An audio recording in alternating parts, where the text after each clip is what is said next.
अपने लोगों की इस प्रदेश के और अपने महम हल्के के विश्वास पर खड़ा उतरते हुए मैंने उनकी आवाज़ बनकर उस विधानसभा में इस दुष्ट बहरी भ्रष्टाचार सरकार को ललकार कर उसको उसके कारनामों को उजागर करके लोगों को बीच में जाकर उनकी असलियत दिखाने का काम किया है। इसलिए लोग अब चाहते हैं कि मेरे बलराज कुंडू की सोच के उनके बेटे जो गरीब किसान का दर्द जानते हों, जिन्होंने वो तकलीफ़ें झेली हों, ये राजकुमार जो किसान अपने आप को बताते हैं, हजारों हजारों करोड़ के महलों में रहते हैं, ये सोने चांदी के चमचों में खाना खाते हैं, इनको क्या पता उस किसान का दर्द क्या होता है, उस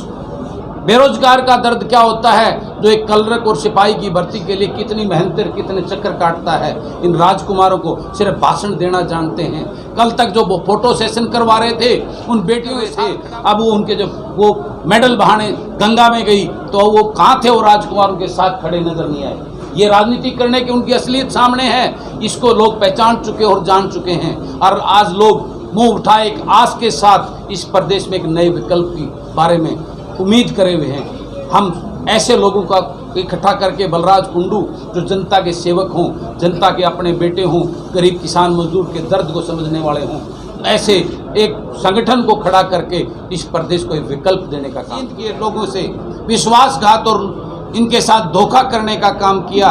और उन्होंने उसी भाजपा की गोदी में बैठकर इस प्रदेश को लूटा और जिस प्रकार के हालात पैदा किए, उन सब बातों से आज प्रदेश के लोगों का विश्वास उठ चुका है इन राजनीतिक राजघरानों की लूट को देखकर। तो उस बात को समझते हुए लोगों ने मुझे कहा कि बलराज कुंडू आप आगे आइए,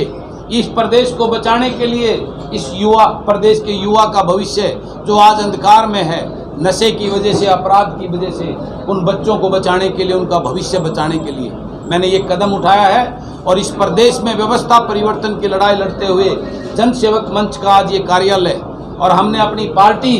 जो लोगों की पार्टी होगी, एक गरीब किसान के बेटे की पार्टी होगी, एक छोटे गरीब आदमी की पार्टी होगी, युवाओं की पार्टी होगी, प्रदेश के लोगों की पार्टी होगी, जो इस प्रदेश को लूटने का काम नहीं करेगी, इस प्रदेश को खुशहाल बनाने के लिए काम करेगी। ऐसे लोगों का एक समूह बनाकर इन जन सेवक मंच में जोड़कर आगे इस पार्टी का गठन करने का हमने निर्णय लिया है और उसकी सारी फॉर्मेलिटीज़ पूरी हो चुकी हैं। आने वाले 2-2.5 महीने के अंदर और रजिस्ट्रेशन होने के बाद में पूरे प्रदेश में संगठन खड़ा करके इस लूट और झूठ की, इस प्रदेश को जो बर्बाद करने वाले लोगों के, इन राजनीतिक दलों को उखाड़ फेंक कर इस प्रदेश की लोकसभा और विधानसभा में गरीब किसान मजदूर के बेटे, छोटे कर्मचारी और व्यापारी के बेटों को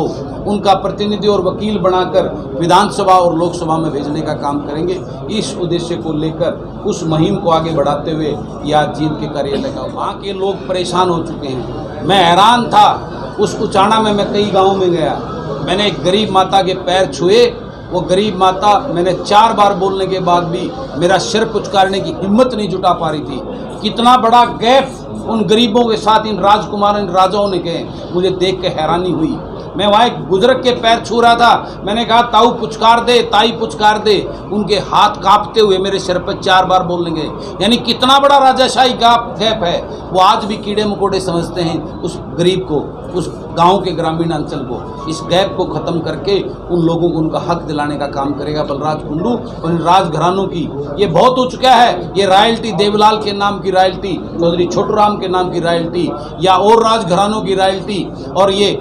राजनीतिक दलों के गुलामों की जो राजनीति, जो किसी गधे घोड़े को टिकट देकर अपने गुलाम को इस जनता के बीच में छोड़ देते हैं और मजबूर होकर जनता को ये विकल्प ना होने की वजह से उनको वोट देकर उनको अपना प्रतिनिधि चुनती है। अब ये प्रथा खत्म करने का समय आ गया है। आज का युवा जाग चुका है, आज के लोग अवेयर हो चुके हैं और इनकी लूट और झूठ की दुकान को खत्म करने का एक दृढ़ संकल्प लोगों ने ले लिया। और मैं वादा करता हूँ, जिस दिन मुझे इन लोगों ने, इस प्रदेश के लोगों ने, इस जींद के लोगों ने आशीर्वाद दिया जो अब तक दे रहा, तो एक दिन ये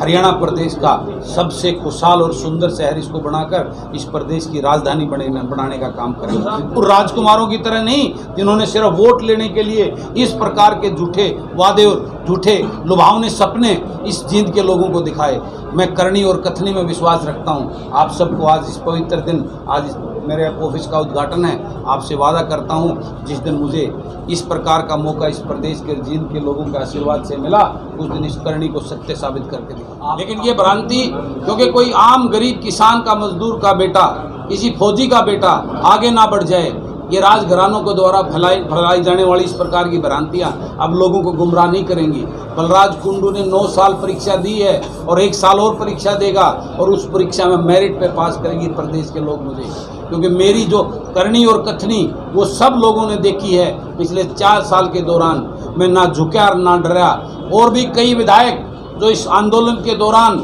आकर इन लोगों के साथ, किसानों के साथ खड़े हुए थे, क्योंकि वो उनके भेजे हुए एजेंट थे और वो आंदोलन खत्म होते जिस प्रकार से वो जाकर वापस भाजपा के गीत गाने लगे, इस बात को लोग पहचान चुके हैं। बलराज कुंडू अपने स्टैंड पर पहले दिन से खड़ा है, आज तक खड़ा है और आखिरी दम तक खड़ा रहेगा। इस तरह की भ्रांतियां ये जब भी मेरा कोई आगे कदम बढ़ता है इन्होंने बार बार फैलाई है, लेकिन प्रदेश के लोगों ने उनको पूर्ण रूप से, देश के लोगों को उनका अपना कोई बेटा खड़ा नजर आएगा जो उनके लिए लड़ेगा, उनके हक उनको दिलाने का काम करेगा। उस दिन आप देखिए कि लोग किस प्रकार से सर आंखों पर बैठाकर इस प्रदेश के विकल्प की तरफ जाने का, सरकार का जो इस प्रदेश को भड़काकर प्रदेश की भाईचारे को खराब करने का जो इनका एक एजेंडा था वो अब चलने वाला नहीं है।